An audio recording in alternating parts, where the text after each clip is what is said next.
Bom dia, moçada! Tudo bem com vocês? Aqui quem vos fala é o professor Eugênio Bastos, canal Geogênio, a serviço dos alunos que gostam de estudar e passar em concursos. Moçada, vamos fortalecer o canal, se inscrevam no canal, dê aquele like, compartilhe o vídeo e ajude o professor Eugênio Bastos a democratizar o ensino da geografia. Moçada, no nosso encontro de hoje, eu irei falar sobre os impactos das mudanças climáticas e do aquecimento global na agricultura. Nós temos que levar em consideração um aspecto muito importante dentro desse contexto, porque nós dependemos das condições naturais para podermos produzir os alimentos que consumimos, sobretudo aqueles derivados da agricultura e da pecuária, de onde provém a maior parte da dieta alimentar da raça humana. Então, a partir do momento em que as mudanças climáticas em curso prejudicarem a produção agropecuária, nós teremos uma menor oferta de alimentos no mercado internacional e, em razão disso, teremos uma alta nos preços dos alimentos, até mesmo porque os preços dos alimentos são regulados pela lei da oferta e da procura, assim como qualquer mercadoria, ou seja, o preço de qualquer mercadoria dentro do sistema capitalista. Então, a partir do momento em que as mudanças climáticas determinarem uma quebra das safras agrícolas, implicando numa menor oferta de alimentos no mercado internacional, nós teremos uma pressão inflacionária e isso, logicamente, irá prejudicar, sobretudo, aquelas famílias de baixa renda nos mais diferentes países do mundo. E, sendo assim, a tendência natural é que a fome cresça no planeta. Então, nós temos que analisar esse tema dentro de um contexto científico sério, para que não deixe nenhuma margem de erro para que os negacionistas de plantão venham, de certa forma, criticar tudo aquilo que será falado durante a apresentação desse vídeo. Espero que vocês gostem desse encontro.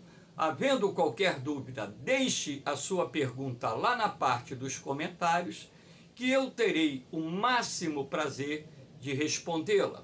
Então vamos lá ao nosso encontro, começando com o primeiro slide, uma imagem lá da Argentina, país que foi duramente afetado por uma seca que provocou a quebra das safras agrícolas, por exemplo, de soja e milho, além de outros produtos, claro, em boa parte do território argentino. Lembrando que a Argentina já vem convivendo com problemas estruturais e econômicos, inclusive com a sua inflação batendo na casa dos 100%, e o setor agrário tem um peso importante na composição do PIB argentino e também na pauta das exportações argentinas. E essa seca que atingiu não só a Argentina, que fique bem claro, essa seca atingiu também o Uruguai, atingiu o Paraguai, atingiu o sul da Bolívia, atingiu o sul do Brasil, principalmente o estado do Rio Grande do Sul, promoveu uma quebra da safra agrícola e, sendo assim, afetando não só os municípios, as províncias, os estados, assim como o próprio país, que vai deixar de obter uma receita expressiva derivada das exportações. Lembrando que a Argentina, por exemplo, é um dos maiores produtores mundiais de soja. É o segundo mais importante produtor de soja da América do Sul, ficando atrás somente do Brasil. Então, essa seca, estou utilizando o exemplo da Argentina, que causou sérios prejuízos à economia daquele país, também atingiu, como eu disse, outros países aqui da América do Sul. Agora, o que nós temos percebido com muita frequência é que os períodos secos em diversas partes do mundo estão se alongando, ou seja, a estação seca ela está se estendendo por um período cada vez maior. É uma das consequências do aquecimento global, das mudanças climáticas decorrentes desse aquecimento global. Então, aí no canal Geogênio, eu tenho aulas falando sobre o aquecimento global, sobre as mudanças climáticas, e nós sabemos que uma das consequências do aquecimento global, por exemplo, é você ter verões mais quentes, invernos mais frios, ou seja, da mesma forma que você passa a conviver com ondas de calor com maior intensidade e com maior frequência, você também, em determinadas áreas do planeta, passa a conviver com ondas de frio com maior intensidade e com maior frequência. Isso, inclusive, já estava sendo previsto pela comunidade científica lá na década de 1980, quando começou a se debater essa questão das mudanças climáticas. E na medida em que as pesquisas dessa área foram avançando, constatando que, de fato, estamos tendo uma alteração nos padrões de temperatura ao longo do ano, com a temperatura média do planeta subindo. Então, para que vocês tenham uma ideia, da primeira revolução industrial para cá, a temperatura média do planeta já subiu mais de 1 grau. Parece pouco, mas não é. E a previsão é que essa temperatura possa subir até 2,5 graus, 3 graus, até o final do século XXI. Razão pela qual a comunidade internacional ela tem que fazer um esforço muito grande para adotar as medidas cabíveis para conter a aceleração do aumento da temperatura, de forma a não prejudicar não só as atividades agrárias, assim como tantas outras atividades, enfim. Então, essas mudanças climáticas decorrentes do aquecimento global também alteram a distribuição de chuvas.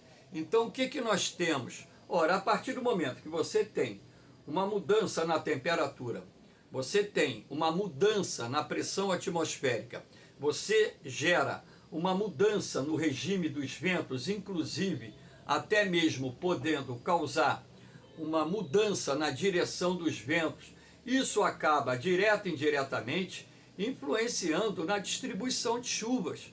Isso é algo claro e notório. Ora, a partir do momento em que a temperatura média do planeta sobe, a temperatura atmosférica, você também tem uma alteração no comportamento da temperatura das águas oceânicas, que também estão ficando cada vez mais quentes. Inclusive, de acordo com os dados científicos liberados agora em 2023, a temperatura dos oceanos atingiu o seu ponto mais elevado desde que as medições começaram a ser feitas pela comunidade científica. Então, é aquela questão da causa e efeito. Na medida em que a temperatura do ar atmosférico sobe, logicamente que você vai ter uma alteração na temperatura da água oceânica. Ora, você para e pensa, se a água oceânica ela fica mais aquecida, ora, você vai concluir que os oceanos irão transmitir para a atmosfera, através da irradiação infravermelha, mais calor. contribuindo dessa forma também para a elevação da temperatura do ar. Se as águas oceânicas estão mais aquecidas, há de se concluir que a evaporação da água aumenta. Ora, se a evaporação da água aumenta, se a energia liberada pelos oceanos aumenta, ora, isso também irá contribuir para que haja, vamos dizer, em determinadas áreas, um ar mais quente e mais úmido. Então, na medida em que você tem, em função dessas alterações de temperatura e pressão do ar atmosférico, a mudança dos ventos, ora, isso também vai promover o quê? A redistribuição das chuvas. Então, em determinadas áreas, por exemplo, que chove menos, vai passar a chover mais. Em determinadas áreas que chove mais, vai chover menos. Isso não é uma regra geral, que fique bem claro na cabeça de vocês, mas são, vamos dizer assim, consequências que estão atreladas não só à mudança dos padrões da temperatura do ar atmosférico, assim como as mudanças nos padrões de temperatura da água oceânica, que também interfere na questão da pressão atmosférica, que também, em função da mudança da pressão atmosférica, vai interferir no regime dos ventos e também no regime das chuvas. Então, uma coisa está intimamente ligada à outra, razão pela qual os estudos científicos, na medida em que se aprofundam a respeito das mudanças climáticas e as suas consequências para a sociedade planetária, isso nos leva a fazer uma reflexão profunda sobre a necessidade, em primeiro lugar, de nós contermos, vamos dizer, o aumento da temperatura global, e para isso, logicamente, que existem mecanismos que possibilitariam, no mínimo, reduzir esse ritmo de aumento da temperatura global, de forma a buscarmos um ponto de equilíbrio na atmosfera terrestre que possa permitir que essas mudanças climáticas em curso, elas não causem tantos danos como causarão caso nada venha a ser feito pela sociedade planetária. Ou seja, então os governos, os chefes de Estado, o governo, eles têm que andar acompanhados da classe cientista, então, ou da classe científica, melhor dizendo, porque os cientistas são pessoas que estudam, são pessoas que desenvolvem teorias, são pessoas que propõem soluções, e em razão disso, são as pessoas indicadas para poder elaborar planos de contingência, por exemplo, planos para os governos dos mais diferentes países do mundo, para que não só enfrentem as mudanças climáticas em curso, assim como desenvolvam mecanismos que possibilitem reverter esse processo ou, no mínimo, conter ou reduzir o ritmo de aquecimento global. Então, essa imagem que você está vendo aqui, de uma seca quebrando, aqui uma plantação de soja, quebrando uma safra agrícola em território argentino, é uma imagem que se reproduz em vários países do mundo por causa das sazonalidades climáticas, por causa das secas que estão se alongando cada vez mais, por causa da redução das chuvas em determinadas áreas do planeta, inclusive aqui no território brasileiro. Estamos verificando que em determinadas áreas do Brasil Central hoje está chovendo menos do que chovia no passado. Em determinadas áreas da porção ocidental da região Nordeste, hoje já está chovendo menos do que chovia no passado. Em determinadas áreas das bordas sul e oriental da Amazônia, hoje está chovendo menos do que chovia no passado. E um detalhe, a temperatura do ar atmosférico está mais elevada. Então nós temos aí também que entender o impacto do desmatamento nas mudanças climáticas em curso. Até mesmo porque eu aprendi, quando era rapaz, que floresta, entre aspas, é fábrica de chuva. Eu tenho hoje 64 anos. Eu aprendi novo que floresta é uma fábrica de chuva. Onde tem floresta, chove mais. Por quê? Através do processo de evapotranspiração, as florestas umedecem o ar, criando condições mais favoráveis à formação de nuvens de chuva e à ocorrência de chuvas.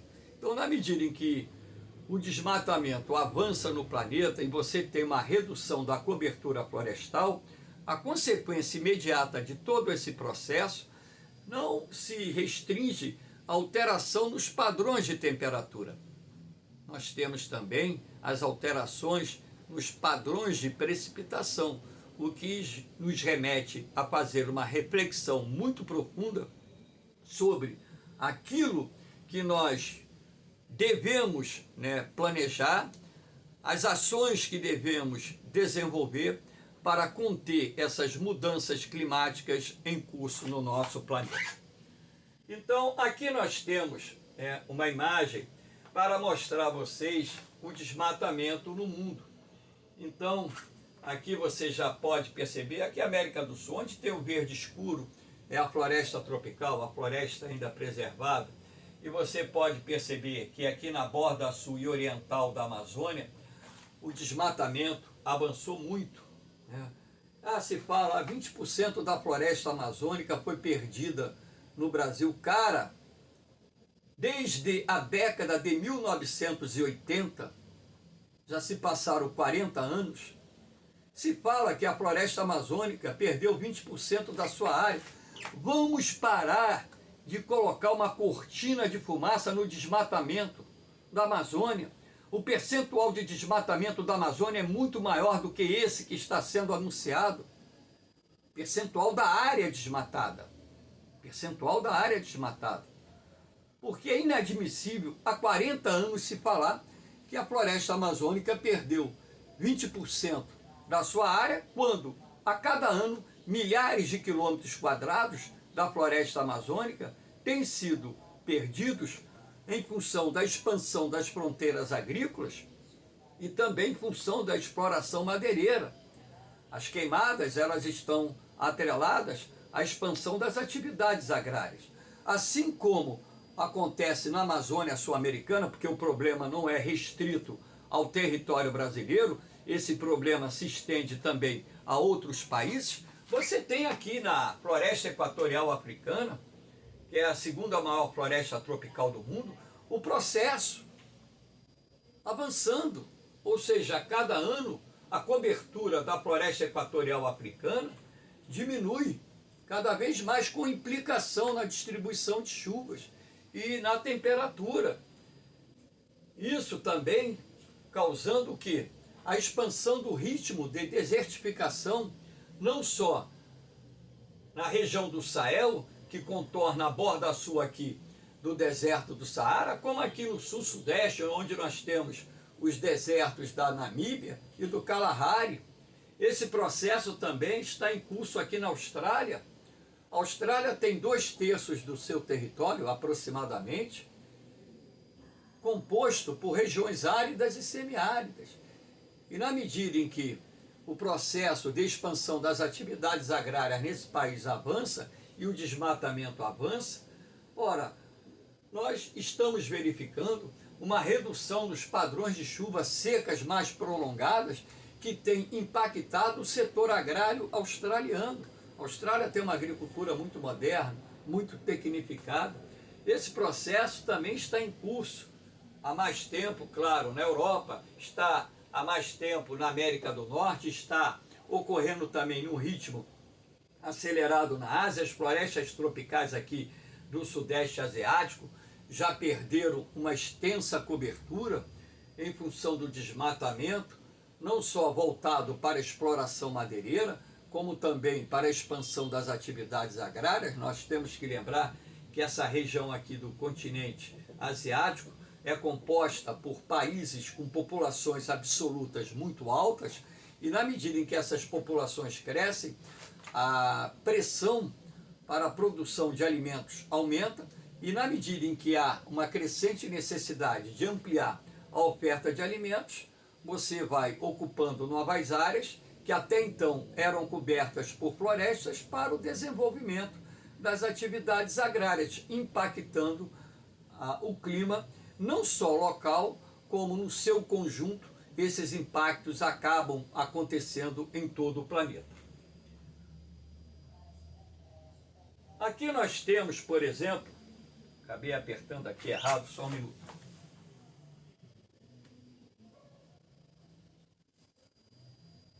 Aqui nós temos o processo de desertificação. Essas faixas amareladas aqui são os desertos existentes no mundo e, claro, né, além dos desertos, temos aí a expansão de áreas desérticas no planeta. A cada ano, em função não só das mudanças climáticas, que fique bem claro na cabeça de vocês, a cada ano os desertos existentes no mundo vão crescendo progressivamente. Não é só por causa das mudanças climáticas. Nós temos que levar em consideração o desmatamento. Então, na medida em que o desmatamento avança, principalmente em áreas próximas de regiões desérticas, e você tem a introdução do pastoreio, você tem a introdução de uma agricultura extensiva, uma agricultura de baixa tecnologia, onde as técnicas de manejo do solo são impróprias. Ora, esse processo de degradação dos solos avança. Então, o processo de degradação dos solos, somando-se com as mudanças climáticas e o desmatamento que estão ocorrendo no mundo, isso vai gerando as condições ideais para ampliação das regiões desérticas e, consequentemente, consumindo, né, áreas que até então eram destinadas à produção agropecuária e que, em razão da desertificação, deixam de produzir alimentos. E tem uma consequência social também por detrás disso. A queda na produção de alimentos, ela vai contribuir para a propagação da fome em regiões como, por exemplo, a África subsaariana, em regiões como, por exemplo, o sul do continente asiático. E ainda tem um outro aspecto. Na medida em que os desertos vão avançando, o débito fluvial, ou seja, o volume de água transportada por um rio, tende a diminuir, afetando também o abastecimento de cidades, o abastecimento da população. Então, na medida em que os desertos aumentam, você tem o crescimento do número de refugiados ambientais. Então, uma coisa está atrelada à outra. Então, eu volto a reiterar, é aquela questão da causa e efeito.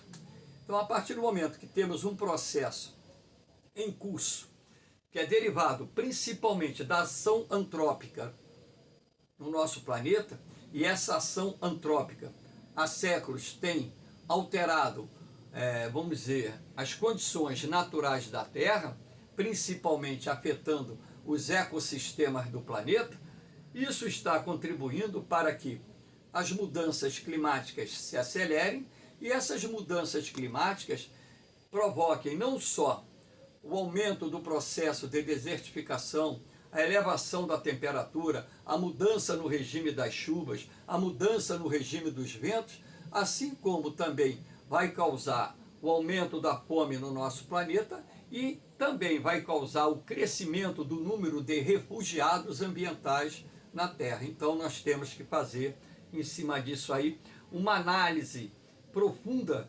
sobre o que está acontecendo na Terra e procurar desenvolver os mecanismos para reverter ou, no mínimo, conter esse processo de mudanças climáticas em nosso planeta. Aqui nós temos a mudança de temperatura em relação à média global. Então essa imagem aqui, é claro, foi obtida numa época em que era verão no hemisfério norte, mas eu chamo a atenção de vocês porque quanto mais escuro o vermelho, mais alta a temperatura. Repara uma coisa, onde a temperatura está muito acima da média dentro dessa imagem aqui. A temperatura está muito acima da média na região localizada no entorno do Ártico. Então os cientistas eles têm alertado simultaneamente ou repetitivamente que a área do planeta mais impactada pelo aquecimento global, pela mudança da temperatura média do planeta, é a região do Ártico. Então, na medida em que o ritmo de temperatura sobe mais rapidamente aqui em cima, isso acelera o quê? O derretimento das geleiras. Acelerando o derretimento das geleiras, sobretudo as geleiras que estão em terras emersas, ilhas e continentes. Você tem uma alteração do nível do mar. Você tem uma alteração no regime de precipitação de chuvas e neve. Então, nós temos consequências muito grandes. Aqui você tem, ó, aqui o hemisfério sul, né? É inverno, mas repare que a temperatura está acima da média em quase todo o hemisfério sul, na América do Sul, na África. A África, a temperatura está acima da média, em plena estação de inverno aqui no sul do continente, abaixo da linha do Equador. Aqui na América do Sul, no Brasil, por exemplo, a temperatura permaneceu acima da média em pleno inverno. E repare que mesmo em áreas próximas à Antártida, a temperatura está acima da média. E você pode perceber que existe uma área específica dentro desse mapa, onde a temperatura permaneceu abaixo, bem abaixo da média, que é essa área aqui, localizada ao sul da Groenlândia, né? E logicamente que essas águas mais geladas aí têm contribuído para que a temperatura do ar aqui fique mais fria. Ah, professor, por que a água aqui está mais gelada? Porque o gelo da Groenlândia está derretendo e essa água derivada do derretimento das geleiras está indo para o Oceano Atlântico e alterando os padrões de temperatura do mar nessa posição. Se a água está mais gelada, ela resfria a temperatura do ar atmosférico, consequentemente está aí a explicação do porquê esse ponto aqui registrar temperaturas bem mais baixas. Isso está intimamente relacionado ao degelo que está se processando nos glaciares encontrados na Groenlândia. Aqui nós temos, mais uma vez, uma imagem de uma quebra de uma safra agrícola. Aqui é uma plantação de milho, vocês podem ver que o milharal morreu, né? A chuva não existiu em quantidade suficiente para que essa lavoura pudesse ter um bom desenvolvimento e o produtor rural dessa fazenda amargou um prejuízo muito grande.